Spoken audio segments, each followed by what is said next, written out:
बच्चों, आज हम करने जा रहे हैं कार्य पत्रक 38। विषय हिंदी, कविता, कन्यादान, कक्षा 10। आज दिनांक है 30/9/2020। कन्यादान कविता के कवि ऋतुराज जी हैं।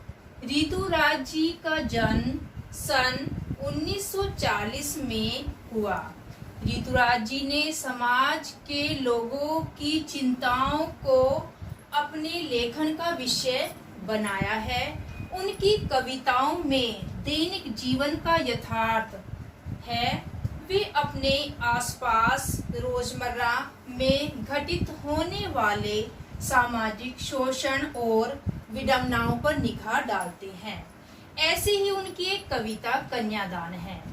कितना प्रामाणिक था उसका दुख, लड़की को दान में देते वक्त, जैसे वह उसकी अंतिम पूंजी हो। लड़की अभी सयानी नहीं थी, अभी इतनी भोली सरल थी कि उसे सुख का आभास तो होता था, लेकिन दुख बांचना उसे नहीं आता था। पाठिका थी वह धुंधले प्रकाश की, कुछ तुकों और कुछ लयबद्ध पंक्तियों की। बच्चों, आपने ये कविता पढ़ी। अब हम इसके शब्दार्थ पर गौर करते हैं। जैसे सयानी, सयानी का अर्थ होता है समझदार या बड़ी। आभास, आभास माने एहसास। बांचना, पढ़ना। लयबद्ध का अर्थ होता है सुर या ताल। बच्चों, अब मैं इसका भावार्थ आपको समझा रही हूँ। इस कविता में कवि ऋतुराज कहते हैं कि अपनी लड़की का कन्यादान अर्थात शादी के बाद विदा करते वक्त किसी माता का दुख बड़ा ही स्वाभाविक होता है। हर माता पिता को यह लगता है कि उसके जीवन की आखिरी जमा पूंजी भी उससे दूर चली जा रही है। वह अपनी कन्या को बड़े ही लाड़ प्यार से उन्होंने अपनी बेटी को पाल पोस कर बड़ा किया था। आखिर अपनी बेटी के साथ ही तो वह अपने जीवन का सुख दुख बांटती थी। आगे कवि कहते हैं कि लड़की बड़ी तो हो गई थी, लेकिन पूरी तरह से सयानी नहीं थी। दुनियादारी की समझ उसमें अभी नहीं आई थी। बच्चों, उसने अभी तक अपने घर के बाहर की दुनिया नहीं देखी थी।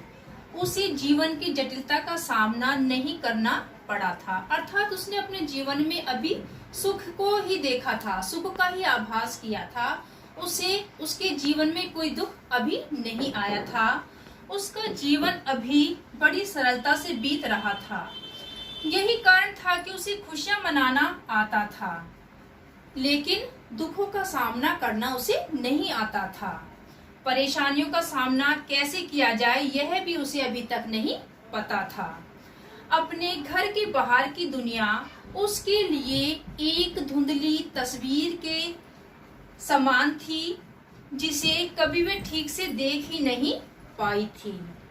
जब तक कोई व्यक्ति घर के बाहर कदम न रखे, अर्थात घर के बाहर की दुनिया को न देखे, बाहर की दुनिया में वक्त न गुजारे, तब तक उसका संपूर्ण रूप से विकास नहीं हो सकता है।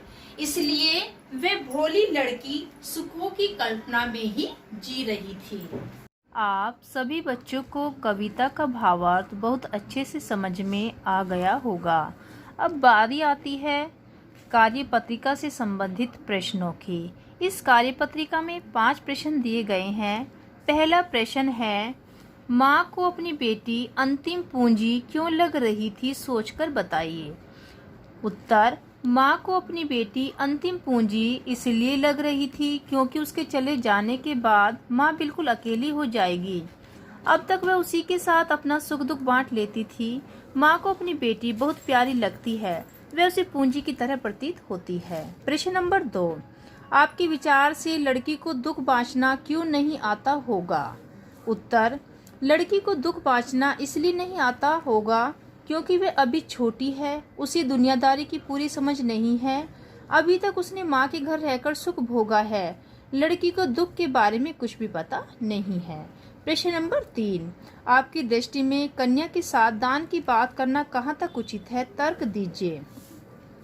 उत्तर, हमारी दृष्टि में कन्या के साथ दान की बात करना उचित नहीं है।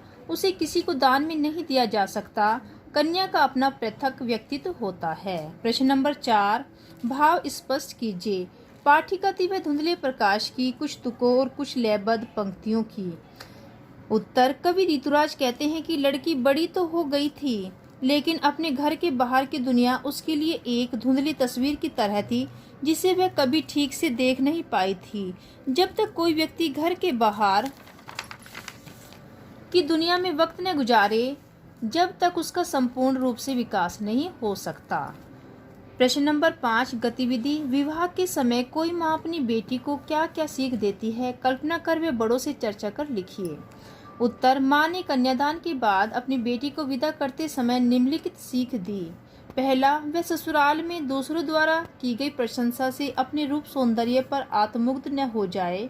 दूसरा, आग का उपयोग रोटियां पकाने के लिए है, उसको दुरुपयोग अपने जलने के लिए मत करना। तीसरा, वस्त्र आभूषणों के मोह में फंसकर इनके बंधन में न बंध जाना। चौथा, नारी सुलभ गुण बनाए रखना और पर कमजोर मत पड़ना।